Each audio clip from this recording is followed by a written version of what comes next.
Before her trip with friends, my wife said, "Let's take a break from our marriage." Her voice was calm, but the words hit me like a blow. We had been married for 7 years, and while things weren't perfect, I never imagined she'd want space from me. I stood there frozen, trying to process if it was something I did, or something she was hiding. She explained it as a reset, saying she needed to find herself again. I wanted to believe her, to think it was harmless, just a momentary drift.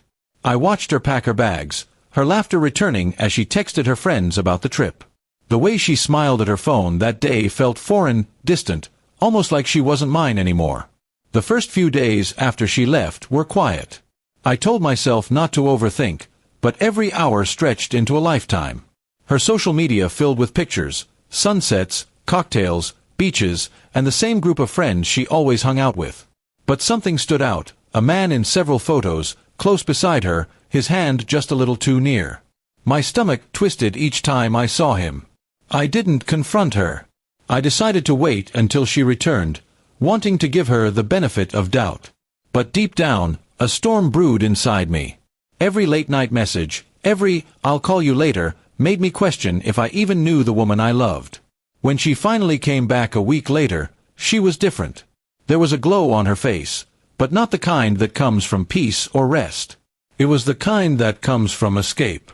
She hugged me lightly, not the way a wife hugs her husband after days apart. I could feel the gap between us, wider than before she left. "How was it?" I asked. She smiled and said, "Refreshing." That word cut deep. Refreshing. As if stepping away from our life together had been a relief. I nodded and pretended it didn't hurt. But my eyes caught something, a bracelet on her wrist I'd never seen before. It wasn't from me. That night, she slept early. I sat alone, scrolling through her tagged photos again, looking for answers. Then I saw it, one picture her friend had forgotten to remove. She was sitting close to that same man, her hand on his shoulder, his on her waist. The caption read, "Best trip ever." My chest felt tight, my breath shallow. I didn't rage. I didn't scream. I quietly printed that photo and placed it in an envelope.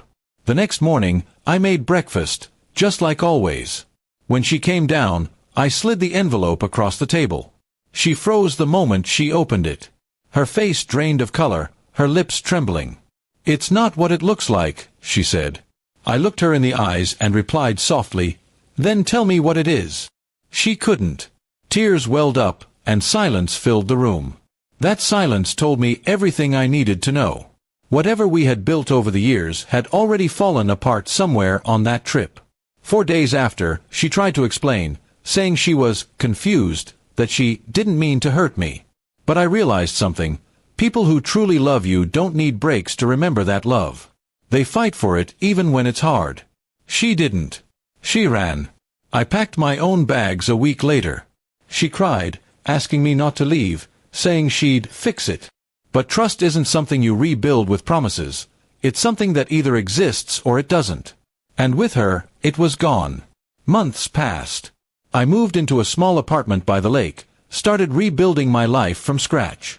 Some nights, I still caught myself thinking about her, about how love could fade so quietly. But then I'd remind myself that losing someone who lies is never a real loss. A year later, she called. She said she missed me, that the man she met wasn't who she thought he was. I listened quietly, then simply said, "That's what breaks are for, to find out what's real." Then I hung up, feeling lighter than I had in years. In the end, her trip taught me more than her words ever did. She went searching for herself, and I found my peace. Sometimes, love doesn't die suddenly, it simply walks away, never to return. And when it does, the best thing you can do is let it go.